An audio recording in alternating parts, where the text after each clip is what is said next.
क्या इंसान कभी इन दूसरे आयामों तक पहुंच पाएगा? और क्या इन दुनियाओं के बीच कोई रास्ते भी हो सकते हैं? आज हम इन्हीं सवालों के जवाब ढूंढने की कोशिश करेंगे, तो आप हमारे साथ वीडियो के लास्ट तक बने रहिए।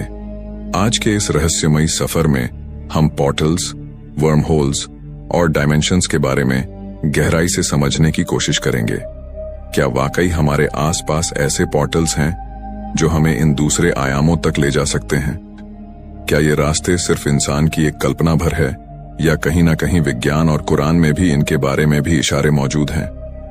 आज हम कुरान की कुछ ऐसी आयतों पर भी बात करेंगे जो आपके सोचने के नजरिए को भी बदल कर रख देगी। तो सबसे पहले हमें यह समझना होगा कि आखिर ये वर्म होल्स या पोर्टल्स होते क्या हैं। दरअसल वर्म होल्स वो हाइपोथेटिकल टनल्स है जो स्पेस और टाइम को जोड़ते हैं। ये एक सुरंग की तरह के रास्ते और दरवाजे होते हैं जो इस कायनात के दो बहुत दूर दराज की जगहों को जोड़ते हैं।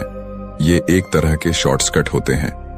हालांकि वैज्ञानिक अभी तक इसे पूरी तरह से सिद्ध नहीं कर पाए हैं, लेकिन इसका विचार काफी पुराना है और मॉडर्न फिजिक्स ने इसके वजूद को खारिज नहीं किया है। और दिलचस्प बात यह है कि इस बारे में कुरान में भी हमें बहुत से इशारे मिलते हैं। कुछ आयतें और हदीस हमें यह इशारा देती हैं कि हमारे आसपास ऐसे रास्ते हैं जो इन दूसरी अनदेखी दुनियाओं के उस पार तक जाती हैं।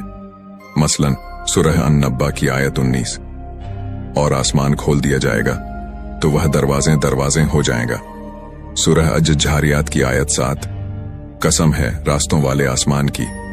फिर एक और सूरह अल-कमर की आयत 12, तो हमने आसमान के दरवाजे खोल दिए पानी के जोर के साथ। फिर सूरह अल-हिज्र की आयत 14-15, अगर हम उनके लिए आसमान का कोई दरवाजा खोल दें और वो उस पर चढ़ भी जाए तो वे कहेंगे हमारी नजरें चौधियां गई हैं। फिर सूरह अल-मारिज की आयत 4 बताती है कि फरिश्ते और रूह उन रास्तों से चढ़ते हैं जिनका एक दिन 50,000 साल के बराबर है। सूरह अल-मोमिन की आयत 36-37, और फिरौन ने कहा, ऐ हमान, मेरे लिए एक ऊंचा मीनार बनाओ ताकि मैं आसमान के रास्तों तक पहुंच सकूं। आप देख रहे हैं कि कैसे यह सब आयत इशारा कर रही है कि यकीनन कुछ ऐसे रास्ते हैं जो इन आयामों या अनसीन रेल्म्स तक जाते हैं, जैसा कि साइंस हमें बताती है। मगर इनका इल्म सिर्फ अल्लाह के पास है, या जिसको वो देना चाहे। इस बारे में हजरत अली रजी अल्लाहु अन्हु की एक हदीस भी मौजूद है, जिसमें उन्होंने फरमाया कि ऐ लोगों, पूछ लो जो कुछ तुम पूछना चाहते हो। मैं जमीन के रास्तों से ज्यादा आसमान के रास्तों का इल्म रखता हूं। यह हदीस इशारा करती है कि आसमान में ऐसे रास्ते हैं जो हमारी सोच और समझ से बाहर हैं। आखिर ये रास्ते कौन से हैं? ये किस तरह से काम करते हैं? इन सभी सवालों के जवाब इंशाअल्लाह हम अगले एपिसोड में जानेंगे। तब तक